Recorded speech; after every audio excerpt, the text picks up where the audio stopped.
ఇప్పుడు సార్ ఇప్పుడు ఈ జంజీ ప్రొటెస్ట్లన్నీ కూడా ఇప్పుడు సీజేపీ పుట్టింది కూడా ఆన్లైన్లో పుట్టింది, తర్వాత రోడ్డు మీదకి వచ్చారు. ఇప్పుడు ఏవో ఒకటి రెండు కొత్తగా వచ్చినాయి, రిజర్వేషన్ హఠావ్ ఆందోళన ఇంకోటి బయలుదేరాడు, E20 జనతా పార్టీ అని ఇంకొక బృందం, ఇంకొక బొద్దింకలు బయలుదేరాయి.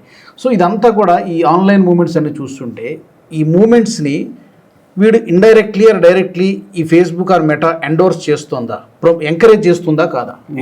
వాళ్ళ లాజిక్ మళ్ళీ రిపీట్ చేస్తున్నాను నేను. They say we are an intermediary medium అంటాడు అంతే. మా దగ్గర ఒక పార్క్ ఉంది, పార్క్లో 10 మంది వచ్చి కూర్చుంటారు, వెళ్ళిపోతారు. How are we responsible? కానీ అందరినీ ఒకేలా ట్రీట్ చేయాలి కదా. మరి వాళ్ళంతా అక్కడే వచ్చింది కదా మీరు రైట్ వింగ్. దానికోసం ట్రంప్కి కోపం వచ్చింది. When he was the presidential candidate, ఆయన పెట్టిన పోస్ట్ అని దిగడం మొదలు పెట్టారు. జాక్ డాసీ ఆ టైంలో ఉన్న టైంలో కోపం వచ్చి తర్వాత ఎలాన్ మస్క్ టేక్ ఓవర్ చేసుకున్నాను, మీకు గుర్తుంటుంది, ట్విట్టర్ని. ఎక్స్ అయింది. ట్రంప్ అప్పుడు ఇచ్చేసి వెళ్ళిపోయి ఆయన సొంతంగా ట్రూత్ సోషల్ అని పెట్టుకున్నాడు పోస్ట్. దగ్గర ట్విట్టర్ ఆయన సేమ్ ఆల్మోస్ట్. బహుశా ఆయనే దాన్ని అన్నింటిలో పాపులర్ ఆయనే ఉంటాడు దాంట్లో, ఆ పోస్ట్లో. సో ఈ ట్రంప్ చేసిన మూవ్ ఎందుకు అంటే ఇదే సేమ్ ప్రాబ్లం. ఆయన్ని షాడో బ్యాన్ చేయడము, ఆయన పోస్టులు పెడితే తీసేయడము, ఇదన్నీ చేశారు. వీళ్ళకి ఇదే ప్రాబ్లం అనమాట. వీళ్ళకి ఏంటంటే రైట్ వింగ్ ఉంటే ప్రాబ్లం. మీరు ఏదైనా ఒక ఇస్లామిక్ దాని గురించి చిన్న ఒక కామెంట్ కొట్టినా అది ఇస్లామిక్ ఫోబిక్ అని మిమ్మల్ని ఫ్లాగ్ చేసిస్తారు. నాకు 1,00,000 మంది ఫాలోవర్స్ ఉన్నారు ఫేస్బుక్లో. ఓకే, ట్విట్టర్లో నాకు 25,000 మంది ఫాలోవర్స్ ఉన్నారు. ఇప్పుడు నేను ఇవాళ పొద్దున కొట్టిన పోస్ట్ని 31,000 మంది చూశారు. అంటే నాకు ఉన్న ఫాలోవర్స్ బయట వాళ్ళు చూశారు. ఓకే, సో ఇది అంటే ఏమవుతుందంటే మన యాజ్ పాపులర్, మీరు ఎంత పాపులర్ అవుతారో మీ మీద ట్రాకింగ్ అంత ఎక్కువ అవుతుంది. మీ దగ్గర 5,000 ఫాలోవర్స్ ఉన్నారు, లేకుంటే 3,000 ఫాలోవర్స్ మిమ్మల్ని ఎవరు పట్టించుకోరు. Unless you put some very sensitive pornographic thing or terrorist related తుపాకీ AK-47 పిక్చర్ ఏమైనా వేస్తే ఇంకోటి ఉంటుంది, అప్పుడు తీసేస్తారు వాళ్ళు. కానీ మోదీ గారు obviously was taken down by a human being. మనం ఇన్వెస్టిగేట్ చేయాల్సింది అంటే మోదీ గవర్నమెంట్ ఎవరు తీశారు మాకు చెప్పండి. హైదరాబాద్లో ఉన్న కంపెనీయా లేకుంటే ముంబైలో ఉన్న కంపెనీయా, ఎవరు దీని వెనకున్నారు? We know that Meta directly doesn't do it. మీరు డైరెక్ట్ మేము ఎంప్లాయీస్ పెట్టరు దాన్ని. మీరు ఎవరికి అవుట్ సోర్స్ చేశారో, ఎవరు చేశారు, మాకు ఆ ప్రాసెస్ మొత్తం చెప్పండి. సమన్లు ఇచ్చారు కదా సార్, సమన్స్ జారీ చేశారు కదా. సమన్స్ ఇచ్చారు, వాళ్ళు ఇవ్వరు, డీటెయిల్స్ ఇవ్వరు. తెలిసి వీఆర్ అన్ అమెరికన్ కంపెనీ, మాకు ఇండియన్ సమన్స్ సంబంధం లేదంటారు. మరి ఇక్కడ హెడ్ ఏం చేస్తున్నట్టు మరి అదే. సో ఇది యూరోప్లో కూడా జరిగింది. యూరోప్లో మెటా లాంటి కంపెనీస్ ఫైన్ చేయడం మొదలుపెట్టారు. ఓకే, ఏదో చిన్న ఏదో పోర్నోగ్రఫిక్ కంటెంట్ పెట్టారు, లేకుంటే టెర్రరిస్ట్ కంటెంట్ పెట్టారు, పిల్లల్ని హరాస్ చేసే కంటెంట్ పెట్టారని చెప్పి. సో మెటా మీద ఫైన్ వేసినప్పుడు వీళ్ళు ఏమన్నారంటే అమెరికాలో వెళ్ళి ట్రంప్ దగ్గర వెళ్ళి ఏడ్చుకున్నారు. ఎందుకంటే చాలా డబ్బులు ఇస్తారు ట్రంప్కి క్యాంపెయిన్కి. సార్ మమ్మల్ని అక్కడ ఫైన్ కొట్టారు సార్ అంటే, వీళ్ళు ఏం చేశారు, అట్లా నీ మీద ఫైన్ కొట్టాడా? సరే, మేము any software product from Europe coming to America 10% tariff వేసాడు. వీడు చేస్తే తప్పు వాడు పట్టించుకోవట్లేదు ట్రంప్. కానీ చూపించాలి కదా నా పవర్. అమెరికన్ కంపెనీ వీళ్ళు చాలా మట్టుకు అడ్వర్టైజింగ్ ఇండియా నుంచి వీళ్ళకి వెళ్తుంది. మెటా కానీ, ఇన్స్టాగ్రామ్ కానీ, ట్విట్టర్ కానీ, మిగతా సోషల్ మీడియా హ్యాండిల్స్ కూడా చాలా డబ్బులు ఇండియా నుంచి వెళ్తుంది వీళ్ళకి, అడ్వర్టైజింగ్ డబ్బులు. Even YouTube. అది మనం ఆపాలి. Till you sort out this issue we are banning you from taking any advertisements from India. ఏం చేసుకుంటారు?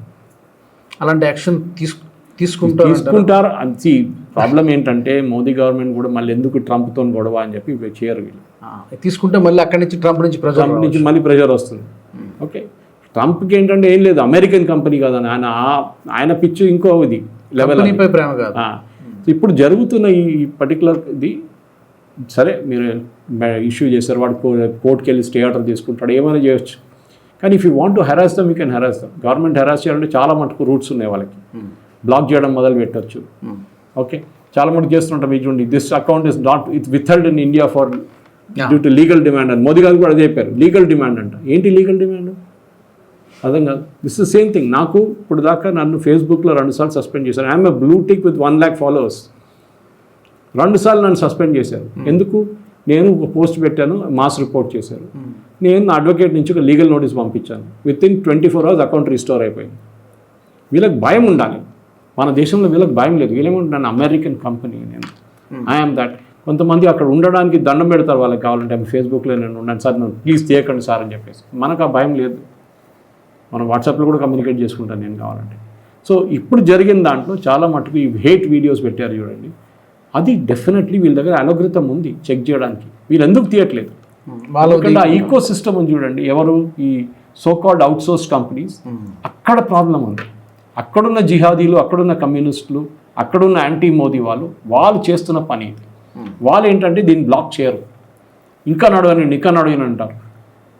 మీరు చూడండి, నా ఫ్రెండ్ ఒకరు ఉన్నారు, వాళ్ళ పొద్దున ఐటీ సెల్లో, బీజేపీ ఐటీ సెల్లో పెట్టారు, నన్ను సస్పెండ్ చేసేసారని చెప్పేసి ట్విట్టర్ నుంచి.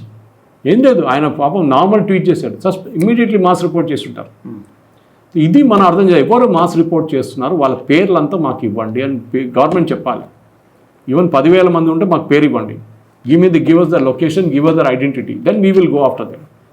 పోలీస్ స్టేట్ అని చెప్పొచ్చు మీరు, ఇది నార్త్ కొరియానా అని అడగొచ్చు. కొంతమంది అడుగుతారు ఫ్రీడమ్ ఆఫ్ ఎక్స్ప్రెషన్ ఏమైంది.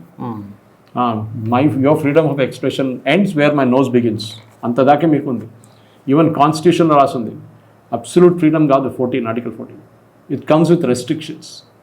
మీరు ఒక మనిషిని రోడ్డు మీద వెళ్ళి తిట్టలేరు, అట్లా నిలబడి మీరు కాంట్రవర్షియల్ కామెంట్స్ చేయలేరు. దానికోసం సోషల్ మీడియాలో చాలా కేర్ఫుల్ ఉండాలి. అట్లాంటి పరిస్థితుల్లో మోదీ గారు అమ్మగారిని తిట్టి లేనిపోయిన లాంగ్వేజ్ ఎన్ని రోజులు ఆ వీడియో తిరిగిందండి. ఇప్పుడు కూడా అలాగే ఉన్నాయి కదా. అదే అలాగే ఉంది. ఏం చేస్తున్నారు మరి? మాకు అలోగ్రిథమ్స్ ఉందండి మీ దగ్గర, మీరు మోదీ అని కొట్టండి, అప్పుడు మీకు వచ్చేస్తుంది 1,00,000 వీడియోలు మీ ముందు ఉంటుంది. సాఫ్ట్వేర్ రన్ చేయండి, దాని మీద ఒకటి స్కాన్ రన్ చేయండి, మీకు you will get plenty of this. Immediately will suspend those accounts. ఈ వీడియో మీకు నచ్చినట్టయితే లైక్ చేయండి, 10 మందికి షేర్ చేయండి. అలాగే కామెంట్ల రూపంలో మీ అభిప్రాయాలను మాతో పంచుకోండి. Nationalist hub group of channels ను సబ్స్క్రైబ్ చేసుకుని తెలుగునాట జాతీయవాద జర్నలిజాన్ని ప్రోత్సహించండి. ఈ వీడియో కింద ఉన్న బెల్ ఐకాన్ పై క్లిక్ చేయడం మర్చిపోవద్దు.